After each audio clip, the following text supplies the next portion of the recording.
Chalk pastels are dry. They're powdery.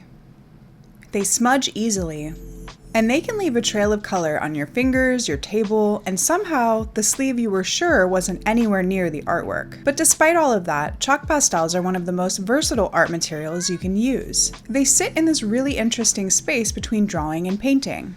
You hold them like a drawing tool and make direct marks on the surface. But through layering, blending, and building texture, the results can look incredibly painterly. With the right paper and a few simple techniques, chalk pastels can create soft gradients, bold color, expressive strokes, atmospheric backgrounds, and rich layered surfaces. And that layering is where the medium really comes alive. Welcome back to Studio CC. In this episode of Art Media Basics, we're exploring chalk pastels. We'll look at what they are, the main types, safety tips, helpful tools, paper choices, and beginner-friendly techniques. Then I'll combine those techniques in a finished drawing of a flower so you can see how this dry, powdery medium can create surprisingly painterly results. So let's start with the basics. Chalk pastels are a dry art medium made from powdered pigment mixed with a binder and formed into sticks, pencils, or pans. The pigment gives the pastel its color. The binder helps hold the material together. And the balance between pigment and binder affects how soft, dusty, firm, or controlled the pastel feels. When you drag them across textured paper, tiny particles of pigment catch in the tooth of the surface. That means the pigment sits on top of the paper instead of being absorbed by it, which gives pastel artwork that soft, direct, luminous color. Pastels have been used by artists for centuries in portraits, studies, landscapes, and finished artworks. And they've stayed popular because they are immediate, colorful, expressive, and incredibly tactile. Before we go further, let's talk about safety. Chalk pastels create dust, and you do not want to breathe that dust in or spread it all over your workspace. Some pigments can contain ingredients that should be handled carefully, so always read your product labels, especially when you're working with young children or if you're pregnant. Use pastels in a well-ventilated area. Avoid blowing dust off your paper with your mouth. Instead, gently tap excess dust into a trash can or onto scrap paper. Keep food and drinks away from your workspace. Keep a damp cloth or wipe nearby and wash your hands after using pastels. Chalk pastels are fun, but without a system, the whole room can become a rainbow dust storm very quickly, so plan accordingly. Now, on to the fun stuff. The first type is soft pastels. These are probably what most people think of when they hear chalk pastels. Soft pastels feel powdery, rich, and easy to blend. They're great for layering, creating bold color, and building painterly effects. The downside is that they can be dusty, fragile, and easy to smudge. So if you want expressive color and soft blending, soft pastels are wonderful. But if you want tiny controlled details, you may want to combine them with another type of pastel. Hard pastels are firmer than soft pastels. They're usually not as rich or creamy, but they're useful for sketching, outlining, blocking in shapes, and adding sharper marks. They give you more control, especially at the beginning of a drawing. You can use them for your initial sketch, directional lines, or smaller marks before building up softer layers. Pastel pencils are a hard pastel material encased in a pencil. They're great for detail work.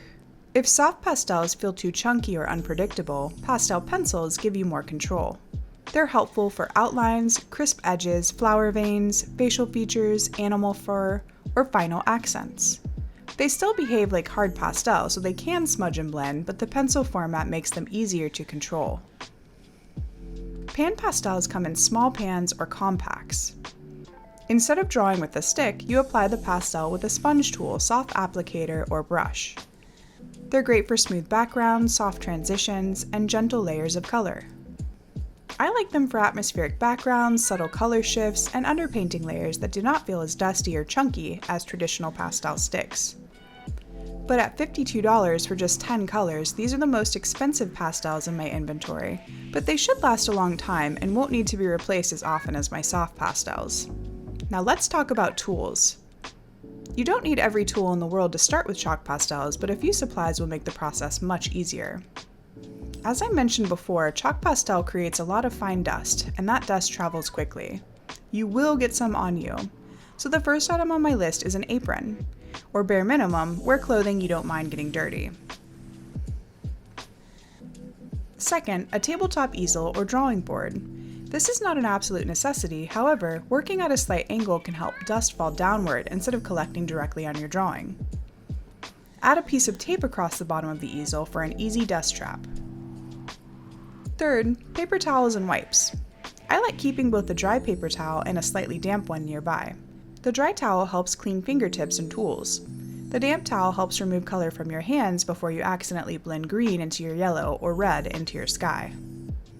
Blending sponges are useful for soft transitions and larger areas. These tips can be washed in warm soapy water, but eventually they do wear down, especially when using highly textured paper.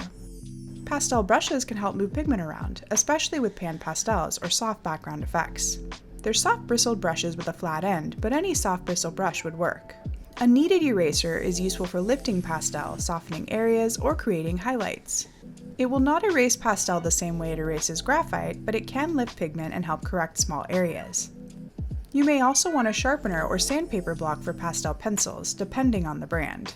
And then there's fixative. Fixative is a spray that can help reduce smudging, but it's not magic. It can darken colors, change the texture, or make a drawing look duller. So always test fixative on a scrap piece before spraying finished artwork. And if you spray, do it outside or in a well-ventilated area and follow the product instructions. Paper matters a lot with chalk pastels. Because pastel pigment sits on the surface, you need paper with a tooth. The texture grabs the pastel particles and holds them in place. If the paper is too smooth, the pastel may slide around, smudge easily, or refuse to build up in layers. Pastel paper is designed for this medium and typically has a textured surface. Charcoal paper can also work because it has enough texture to hold dry media. Pastel matte or coated pastel papers can hold many layers and are especially popular with artists who want more control and detail. That texture can hold a lot of pigment, but it can also wear down your pastels quickly and may feel rough on your fingers. For beginners, I recommend starting with an affordable pastel paper or charcoal paper before investing in more expensive specialty surfaces. Try a few papers and pay attention to how the pastel feels. Can you blend it? Does the paper fill up too quickly?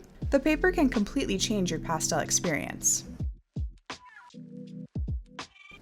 Let's start with lines. You can use the tip, corner, or edge of a pastel stick to create lines. Because pastel sticks are not as sharp as pencils, your lines may be soft and textured. Use lines for outlines, stems, flower veins, directional texture, or sketching basic shapes. With hard pastels or pastel pencils, you can get more controlled lines. With soft pastels, the lines will usually be broader and more expressive. Next is the broadside technique. Instead of using the tip of the pastel, turn it on its side and drag the flat edge across the paper. This is great for covering large areas quickly. You can use it for backgrounds, skies, large flower petals, shadows, or base layers. The side of the pastel also catches the texture of the paper, which can create beautiful broken color effects. Layering is one of the most important pastel techniques. Instead of trying to get the final color in one pass, build your color gradually. Pastels can fill the tooth of the paper, so do not press too hard too early. Light pressure gives you room to build.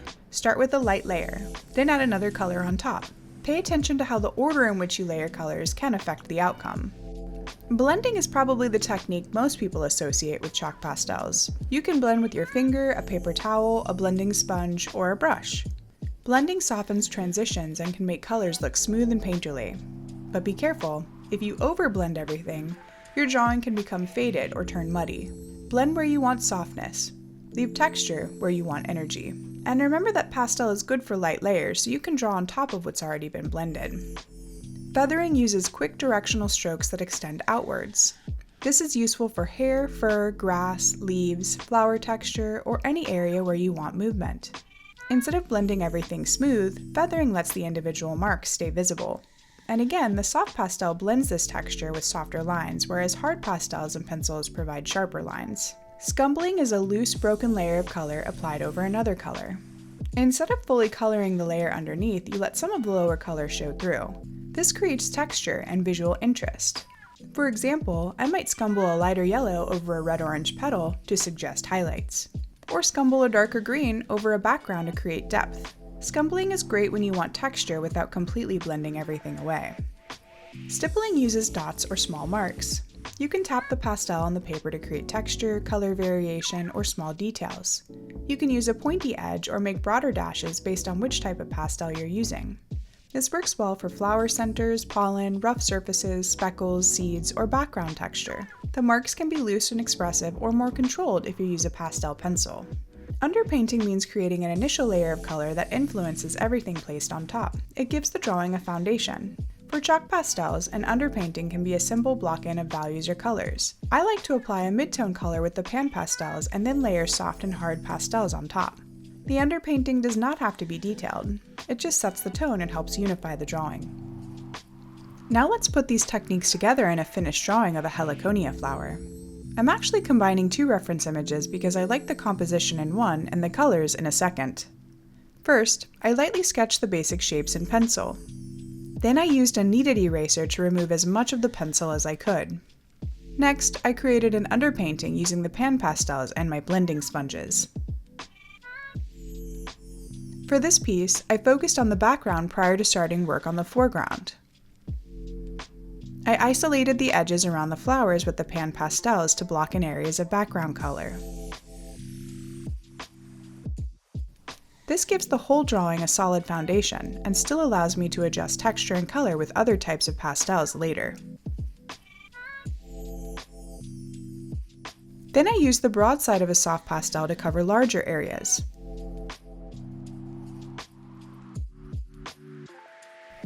I'm still not worried about tiny details yet.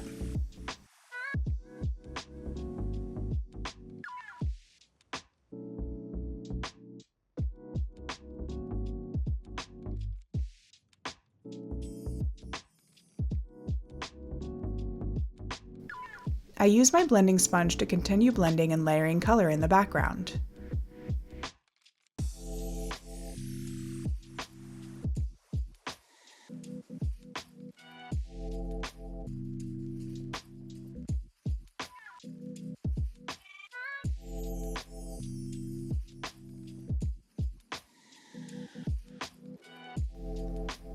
I used a limited number of greens and blues to develop the leaves and stems.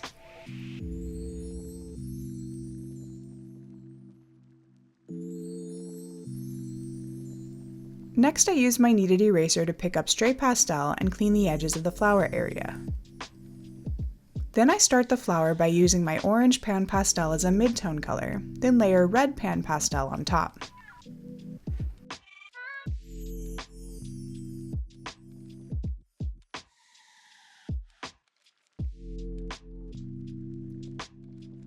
I used a limited number of yellows, oranges, and reds for the flower because they can be blended into so many different hues.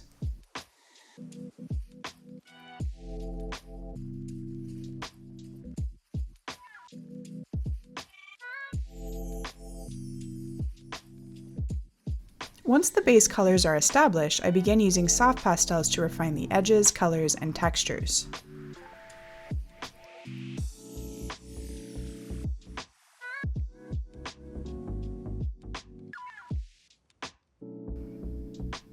I use the hard pastels and pastel pencils for the most detailed areas because they provide a lot more control.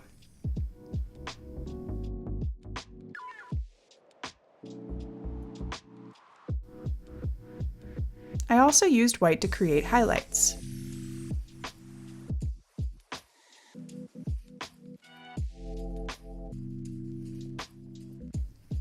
At the very end, I used brown and black chalk pencils to define the edges between the petals.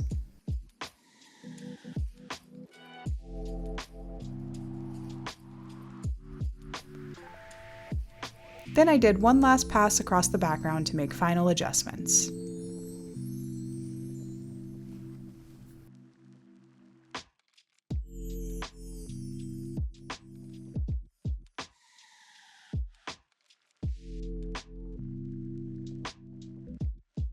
So that is a beginner-friendly introduction to chalk pastels.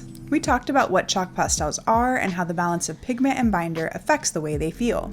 We looked at soft pastels, hard pastels, pastel pencils, and pan pastels. We talked about safety, dust control, helpful tools, and paper choices. And we practiced techniques like layering, blending, feathering, scumbling, stippling, and underpainting. Chalk pastels can be messy, but they are also incredibly expressive. They allow you to work quickly, build bold color, create soft blends, and make artwork that feels somewhere between drawing and painting. Your challenge this week is to try at least 3 chalk pastel techniques. Then let me know in the comments which technique you enjoyed the most, or which one made the biggest mess. In the next episode of Art Media Basics, we'll be moving on to pen and ink. So if you're interested in traditional art materials, drawing techniques, and practical art education content, make sure to subscribe. Thanks for watching, and I'll see you in the next episode of Studio CC.